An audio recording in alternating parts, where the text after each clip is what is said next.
ও মা হন আর পথ সরি হন করি কথা ও মার পথ সিটি করে সরি করতে খ্যাং করি ফৌজদারহাট থেকে পুরান ফিশারি মাছের জন্য যায় ভোর 3টায় 4টায় এরকম আজকে 4টায় বের হয়েছে তো প্রত্যেকদিন তো ওখান থেকে উনি ব্যবসাদারও আপনার সিটি কর্পোরেশনে চাকরিও করেন এই অবস্থার মধ্যে আসতে পারে নাই সিটি গেটের মধ্যে অবশ্যই শাস্তি চাই কেমনে শাস্তি চাইবো না আমাদের জলযন্ত্রে একটা মানুষ চলে গেল শাস্তি চায় না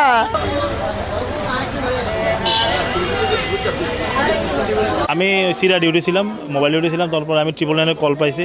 যে সিন্ডিকেট এলাকায় মেঘনা গ্রুপের সামনে একটা পিক আপ ভ্যান অ্যাক্সিডেন্ট করছে তখন আমি তৎক্ষণাৎ এখানে যাই ওখানে গিয়ে আমি ফায়ার সার্ভিস দেখতে পাই ফায়ার সার্ভিস এবং আমরা উভয় পক্ষ মিলে উদ্ধার করি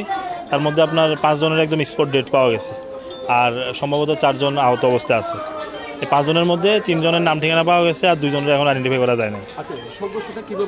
সংঘর্ষটা রাস্তার বাম পাশে আরেকটা কাভার্ড ভ্যান দাঁড়িয়ে ছিল স্থির দাঁড়িয়ে ছিল আর উনি নিয়ন্ত্রণ হারিয়ে ওই স্পিড ভ্যানের পিছন দিকে লাগিয়ে দিছে লাগিয়ে সামনের যে 3 জন ছিল 3 জনই মারা গেছে পিক আপটা আপনার সম্ভবত ফৌজদারহাট থেকে এখানের দিকে আসতেছিল মোনালিসা হেভি ফ্লো 15 পিস প্যাকেটের সাথে 8 পিসের একটি প্যাকেট একদম ফ্রি গাড়িতে তাহলে 10 জন ছিল গাড়িতে 10 জন ছিল আমরা ধারণা করতেছি সবাই পিকআপে ছিল পিকআপে ছিল মিনি পিকআপ কি দাঁড়ানো অবস্থা ছিল কাভার্ড ভ্যানটা স্থির অবস্থা দাঁড়ানো ছিল রাস্তার বাম পাশে আচ্ছা তাহলে পিকআপ কি পিকআপের নিয়ন্ত্রণ হারিয়েছে পিকআপটা আমি ধারণা করতেছি নিয়ন্ত্রণ হারাইছে আমি তো আসলে কোনো ঘটনা বিস্তারিত করি নাই জানি নাই তদন্ত সাপেক্ষে জানা যাবে কিন্তু আমার কাছে মনে হয়েছে যে পিকআপটা নিয়ন্ত্রণ হারিয়ে ওইখানে পিছনে ঢুকে গেছে আপনি হয়তো ছবি দেখলে বুঝতে পারবেন আমি কিছু ছবি চালক মারা গেছে চালক মারা গেছে জি